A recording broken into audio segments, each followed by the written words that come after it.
आज बेत थोडा मोठा होता त्याच्यामुळे लवकर स्वयंपाकाला लागले. आता काय होता तो मी तुम्हाला पुढे सांगतेच. त्या अगोदर ना मी ठरवलं होतं की आता तोपर्यंत गावाला आहे तोपर्यंत चुलीवरती स्वयंपाक करायचा आणि गॅसचे पण वांदे येतं आणि गॅस पण संपतच आलेला आहे. त्यामुळं गॅसवरती तर काही स्वयंपाक करायला एवढा जमणार नाही, त्यामुळे चुलीवरती स्वयंपाक करायचा आहे आणि तो पण बाहेर. आता इथं काही दारामध्ये चूल नाही आहे बघ. मी 2-2 इटा मांडून 6 इटांची चूल बनवली आणि चूल पेटायला घेतली. आता म्हटलं चला की चुलीवरती स्वयंपाक करूया. आता मोठा बेत म्हणजे काय आहे की पाणीपुरी बनवायची, त्यासाठी टाईम तर लागेलच. सगळं प्रिपरेशन करायचं आहे आणि सगळं सामान मी पुण्यावरून घेऊन आले होते. म्हणजे इथं गावामध्ये ना काही भेटतंय नाही भेटतंय म्हणून मग मी तिकडूनच घेऊन आले होते. त्यासाठी मी चूल पेटत होते. पण आता पाणीपुरी घरातल्या सगळ्यांनाच आवडेल असं नाही आहे. आम्ही तर खाऊ किंवा मुलं पण खाऊ, पण सासू सासरे खातात नाही खाताय जास्त, त्यामुळे त्यांचं पोट भरतंय नाही भरतंय म्हणून मग म्हटलं चला 2 भाकरी टाकून घेते आणि थोडीशी भाजी बनवते. मग इथं माझी भाकरीचीच तयारी चालली होती. मस्त चूल पेटली होती. जोपर्यंत भाकर तापते ना तोपर्यंत त्याच्यावरती हार पण पडेल म्हणून, आणि चुलीवरची भाकर खायला छानच लागते. आणि हार पडला म्हणजे भाकरी करायला जास्त वेळ पण लागत नाही. पण करायच्या पण काही एवढ्या नव्हत्या, फक्त 2 भाकरी करायच्या आहेत. आणि आणखीन उजेड आहे आणि थोड्याच वेळामध्ये अंधार पडतो. दिवस मावळायला गेला की लगेच अंधार पडून जातो. म्हणलं चला जोपर्यंत दिवस आहे ना तोपर्यंत सगळं आवरून घेऊया. मग माझ्या इथं भाकरी थापायचंच काम चालू होतं. थापताप 2 बाजरीच्या भाकरी थापून घेतल्या आणि नंतर पुढच्या कामाला लागले. पाणीपुरीसाठी पुदिना किंवा मसाला वगैरे सगळं मी तिकडून घेऊन आले होते. मग तीही प्रिपरेशन करायचं होतं. त्यानंतर तळायच्या पुऱ्या आणल्या होत्या, त्या पण मला तळून घ्यायच्या होत्या. आणि माझा असं स्वयंपाक करूच तर ना मुलांचं तिकडं मस्तपैकी एन्जॉय चालू होता, म्हणजे ते खेळत होते. आता अशी काहीशी मी भाकर थापली होती. माझ्या भाकरीना जरा मोठ्या मोठ्याच असतात. एवढ्या नाजूक नाजूक आणि छोट्या छोट्या भाकरी मला काही जमत नाही. तर भाकर थापून झाली होती. नंतर ती तव्यावरती टाकली. तवा पण एवढा गरम झाला होता ना, कारण जाळ खूप जास्त आहे.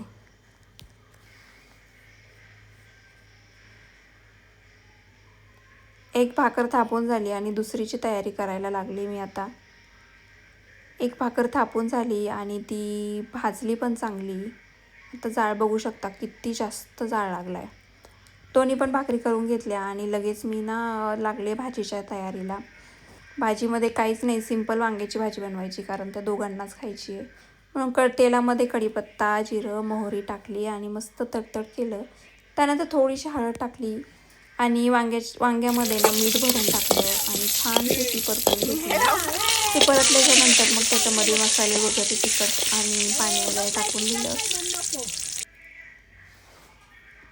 शेंगदाणे आणि लसूण हे दोन्ही एकत्र वाटून घेतलं आणि त्यानंतर तेही याच्यामध्ये टाकून दिलं. आता वांगे ना शिजायला फक्त 5 ते 10 मिनटं लागली चुलीवरती. त्यानंतर म्हटलं चला की पुदिना निसून घेऊया. पुदिना कोथिंबीर हिरवी मिरची आणि 2-4 लसणाच्या पाकळ्या एवढं मी पाण्यात टाकत असते आणि ते पाण्याची टेस्ट खूप छान येते. त्यानंतर मीठ वगैरे आणि पाणीपुरी मसाला, आणखीन चाट मसाला असं काहीचं सामान मी टाकलं होतं. पुदिना कोथिंबीर आणि हे सगळं ना मला मिक्सरमधून फिरून घ्यायचं होतं.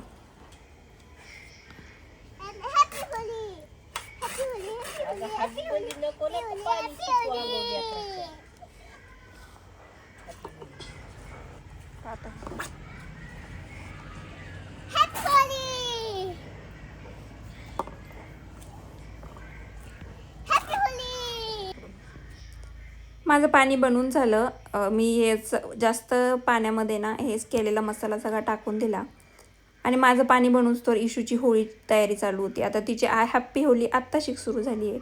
तिला एक पिचकारी सापडली आणि तिला पिचकारी सापडलं ती वेडी चालली की हॅप्पी होळी तिचं ते चाललं होतं.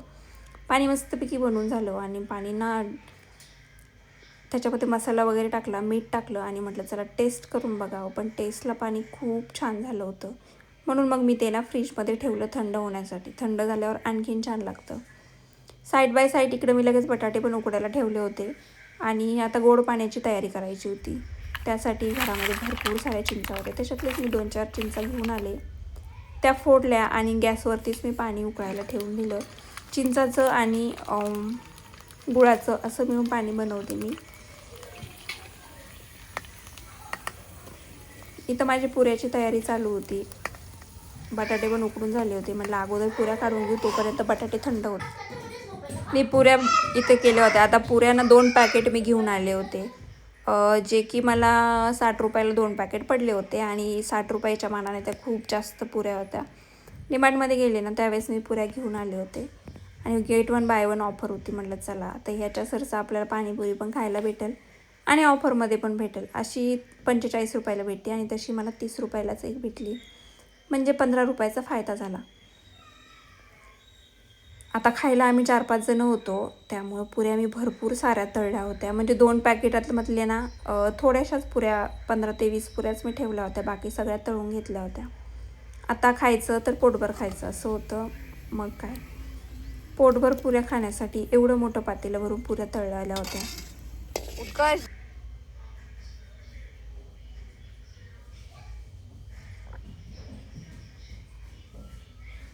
माझ्या पुऱ्या पण तळून झाल्या आणि सगळं काही रेडी होतं. म्हटलं चला आता ना आपण घेऊया. इथं गोड पाणी आणि त्यानंतर तिखट पाणी, त्यानंतर पुऱ्या आणि रगडा. रगडा फक्त बटाट्याचाच केला होता, त्याच्यासाठी मटार नव्हते, म्हणजे वाटाणे नव्हते. मग असं काहीसं केलं होतं आणि सगळे आम्ही जेवायला बसलो. आणि आता यांना ना मी प्लेट भरून देत होते. मुलं पण प्रतीक्षा करत होते की कधी आमचा नंबर येईल खायला, आणि त्यासाठी मी त्यांना प्लेट भरून देत होते. मुलं तर त्यांची प्लेट स्वतःच घेतात, पण सासू सासऱ्यांना मी प्लेट बनवून देत होते. त्यांना काही जास्त खायची पण नव्हती, पण टेस्ट करायला म्हटलं टेस्ट करून बघा कसं लागतंय. तर सासूबाईला आवडली पाणीपुरी, पण सासऱ्यांना जास्त आवडली नाही. ते बोलले हे काय फक्त पाणीच आहे याच्यामध्ये, आणि त्यांनी कधी टेस्ट पण केलेली नव्हती, त्यामुळे त्यांना जास्त आवडली नाही. 2-4 खाल्ल्या फक्त, जास्त काही खाल्ल्या नाही. फक्त जास्त म्हणजे आम्हीच खाल्ली, मी मुलांनी आम्ही जास्त पुऱ्या खाल्ल्या. आता आम्हाला सवय नेहमीची, त्यांना काय सवय नव्हती. आणि मग काय, मुलं एकदम तुटून पडले त्याच्यावरती. इशूला सगळ्यात जास्त पाणीपुरी आवडते. तर चला, असा होता आजचा व्हिडिओ. कसा वाटला कमेंट करून नक्की सांगा, आणि हो आवडला असेल ना तर लाईक, शेअर आणि सबस्क्राईब करायला मात्र विसरू नका.